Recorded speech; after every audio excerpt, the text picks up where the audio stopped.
एक दफा की बात है, एक गांव में माया अपने अम्मी अब्बू के साथ रहती थी। माया के अब्बू एक दुकान पर मुलाजिम थे। उनके घर के माली हालात अच्छे नहीं थे। उनका 2 वक्त का खाना बहुत मुश्किल से पूरा होता था। शदीद सर्दियों का मौसम होता है। माया फटी हुई एक पीली जैकेट पहनकर स्कूल जाती है। क्लास में जब टीचर आती हैं तो वो सब बच्चों का यूनिफॉर्म चेक कर रही होती हैं, तो उनकी नजर माया की फटी हुई जैकेट पर जाती है। टीचर कहती हैं, स्कूल की जैकेट का रंग तो नीला है, तुमने ये फटी हुई पीली रंग की जैकेट क्यों पहनी है? मैडम, मेरे माँ बाप काफी गरीब हैं, वो मुझे नई जैकेट लेकर नहीं दे सकते। ठंड ज्यादा होने की वजह से मैं घर वाली जैकेट ही पहनकर स्कूल आ गई हूँ। मैडम गुस्से से माया की तरफ देखती है और कहती है, ये मेरा मसला नहीं है। कल से अगर क्लास में बैठना हुआ तो बाकी बच्चों की तरह तुम भी कंप्लीट यूनिफॉर्म में स्कूल आना। माया चुप करके बैठ जाती है और सोचने लगती है कि न्यू जैकेट स्कूल के लिए कहाँ से ली। छुट्टी होने के बाद माया रास्ते में लगे बाजार में स्कूल की जैकेट देखने लगती है और पास जाकर उनसे प्राइस पूछती है। जैकेट की कीमत ज्यादा सुनकर माया अफसरदा हो जाती है और घर की तरफ चलने लगती है। रास्ते में माया की नजर लोगों की छतों की तरफ जाती है। सब लोगों ने अपने नए कपड़े धोकर छतों पर लटकाए हुए थे, जिनमें स्कूल के बच्चों की जैकेट्स भी शामिल थी। माया सोचती है, सब बच्चों के पास 2-2 स्कूल जैकेट्स हैं और मेरे पास एक भी नहीं है। माया खड़ी ये सोच रही होती है तो एक आंटी माया के पास आती है और पूछती है, बेटा तुम इधर कैसे खड़ी हो, क्या देख रही हो? माया कहती है, कुछ नहीं आंटी, मैं बस वैसे ही खड़ी थी। फिर एकदम माया पूछती है, आंटी ये इतनी ज्यादा स्कूल जैकेट्स किसकी हैं? ये मेरी बेटी की हैं। कुछ अर्सा पहले एक एक्सीडेंट में उसकी मौत हो गई थी, लेकिन निशाने के तौर पर आज भी मैंने इन जैकेट्स को अपने पास संभाल कर रखा हुआ है। फिर माया वहाँ से अपने घर चली जाती है क्योंकि वो पहले ही देर कर चुकी थी। घर पहुँचने के बाद माया अब सिर्फ रात होने का इंतजार कर रही होती है। माया सोचती है कि मैं रात को चुपके से आंटी के घर जाऊंगी और एक जैकेट चुरा लूंगी। जैसे ही रात होती है, माया देखती है अम्मी अब्बू सो रहे होते हैं, तो वो उस आंटी के घर स्कूल की जैकेट चुरा लेने चली जाती है और जैकेट चुरा कर घर वापस आ जाती है। सुबह होते ही माया स्कूल जैकेट पहनकर स्कूल चली जाती है। वो काफी खुश होती है।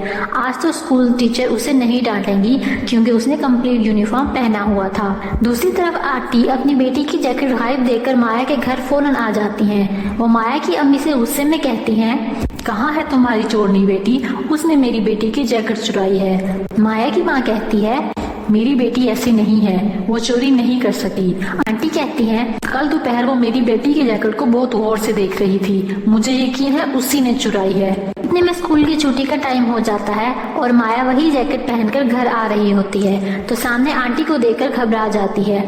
आंटी कहती है, वो देखो तुम्हारी चोरनी बेटी आ गई, इधर वापस करो मेरी बेटी की जैकेट। माया कहती है, आंटी स्कूल की टीचर यूनिफॉर्म की जैकेट ना होने की वजह से मुझे रोज डांटती थी और ठंड की वजह से मैंने ये जैकेट चुरा ली थी। माया की माँ ये सब देखकर माया को काफी डांटती है। अब स्कूल में भी माया को जैकेट चोर के नाम से बच्चे बुलाने लगते हैं। गांव वाले भी अब माया को जैकेट चोर के नाम से बुलाते हैं। माया इस सब से तंग आ जाती है और सोचती है, सब मुझे चोर कहने लग गए हैं, हालांकि मैंने एक स्कूल जैकेट ही तो चुराई थी, वो भी ठंड की वजह से। मुझे अब मर जाना चाहिए, गरीब लोगों को वैसे भी जीने का कोई हक ही नहीं है। फिर माया एक नदी में छलांग लगाकर खुदकुशी कर लेती है। माया जैसे ही खुदकुशी करती है, वो दोबारा जिंदा होकर एक चुड़ैल बन जाती है। असल में माया जिस नदी में खुदकुशी करती है वो कोई आम पानी नहीं होता, बल्कि एक जादुई नदी होती है। इस नदी में और भी चुड़ैलें रह रही होती हैं। अब माया सोचती है, जिंदगी में तो कभी अच्छी जैकेट नहीं पहनी, चलो अब चुड़ैल बनकर ही अच्छी जैकेट्स पहनूंगी।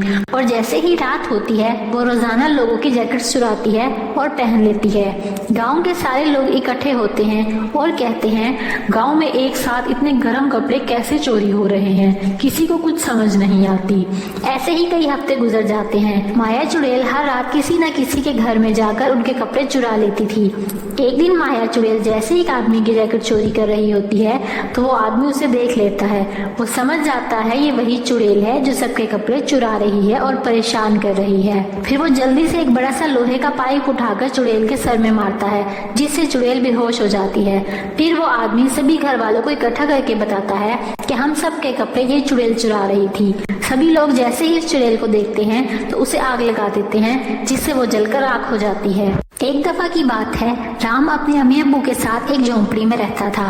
राम के अब्बू एक फैक्ट्री में मुलाजिम थे, लेकिन उसकी तनख्वाह कुछ ज्यादा नहीं थी। मुश्किल से 2 वक्त का खाना पूरा होता था। राम एक सरकारी स्कूल में पढ़ता था। उसका फटा हुआ यूनिफॉर्म देखकर सब बच्चे उसका मजाक बनाते थे। सर्दियों के दिन थे। राम एक दिन स्कूल जाता है। उसने कोई भी स्वेटर नहीं पहना होता। उसके शूज भी फटे हुए होते हैं। ठंड से राम की बुरी हालत होती है। उस दिन हवा काफी ठंडी और तेज चल रही होती है। राम जैसे ही घर पहुंचता है तो उसे खांसी और बुखार हो जाता है। उसकी माँ राम की ये हालत देखकर परेशान होती है। शाम होते ही वो राम के अब्बू से कहती है, देखे ना, अब ठंड बहुत ज्यादा हो गई है। राम के पास स्कूल पहनने के लिए कोई जैकेट नहीं है, जिसकी वजह से इसे बुखार और खांसी लग गई है और अभी फटे हुए कंबल में सो रहा है। आप इसके लिए नया कंबल और स्कूल की जैकेट ले आए। राम के अब्बू जवाब देते हैं, मेरे पास इतने पैसे नहीं हैं कि मैं दोनों चीजें खरीद सकूं।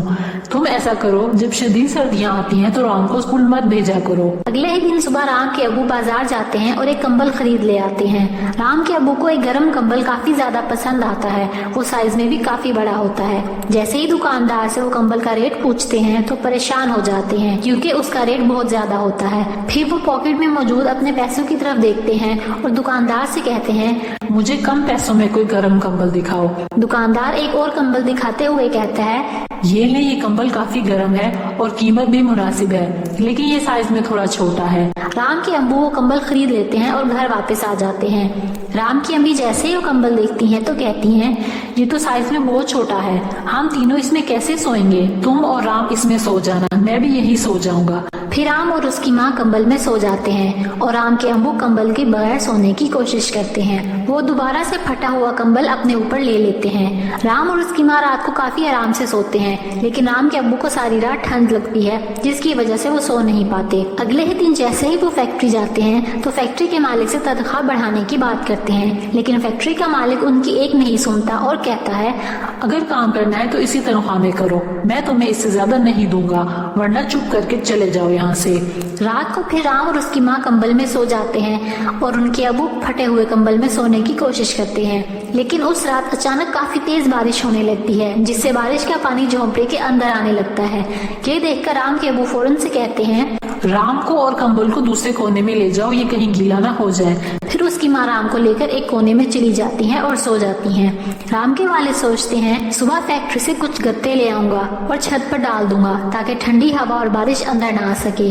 अगले दिन जैसे ही फैक्ट्री से वो कुछ गत्ते लेकर घर आ रहे होते हैं तो रास्ते में उन्हें गरीब खातून नजर आती है, जिसने फटे हुए कपड़े पहने होते हैं। वो औरत उनसे कहती है, बेटा मुझे बहुत ठंड लग रही है, तुम्हारे पास कोई चादर है तो मुझे दे दो। वो कहते हैं, माँ जी मैं तो खुद गरीब आदमी हूँ, मेरे पास तो चादर नहीं है, लेकिन ये गत्ते मेरे पास हैं, इससे आपकी कुछ ठंड रुक जाएगी। वो औरत राम के अब्बू से गत्ते ले लेती है और फिर कहती है, तुम्हारे पास कुछ खाने के लिए मौजूद है? मैंने काफी दिनों से खाना नहीं खाया, आप मेरे साथ मेरी झोंपड़ी चले, वहाँ कुछ खाने को मिल जाएगा। फिर वो उसे लेकर अपने साथ झोंपड़ी में आ जाते हैं और रात का खाना सब मिलकर खाते हैं। फिर राम के अब्बू अपने बिस्तर बूढ़ी औरत को सोने के लिए दे देते हैं और खुद जमीन पर बगैर बिस्तर और कंबल के सो जाते हैं। सुबह होते ही राम के अब्बू काफी अजीब मंजर देखते हैं। वो देखते हैं कि वो सभी एक बेड पर खूबसूरत कंबल में सो रहे होते हैं। वो जल्दी से अपनी बीवी को उठाते हैं और कहते हैं, ये हम किस जगह पर आ गए हैं और वो औरत कहाँ पर है? राम की माँ जवाब देती है, ये जरूर उसी औरत की वजह से हुआ है। वो जैसे ही नाश्ता के लिए कंबल से बाहर आते हैं तो देखते हैं कि सामने एक परी खड़ी होती है, जो उनसे कहती है, आप लोगों ने इतनी ठंड में मेरी मदद की, हालांकि बूढ़ी औरत के रूप में आपको देखने आई थी। मुझे अच्छा लगा कि आप दोनों को गरीबों का कितना एहसास है। ये घर आज से आप लोगों को है, इसमें जरूरत का हर सामान मौजूद है। परी ये कहकर गायब हो जाती है। अब राम और उसकी अम्मी अब्बू खुशी से जिंदगी गुजार रहे होते हैं।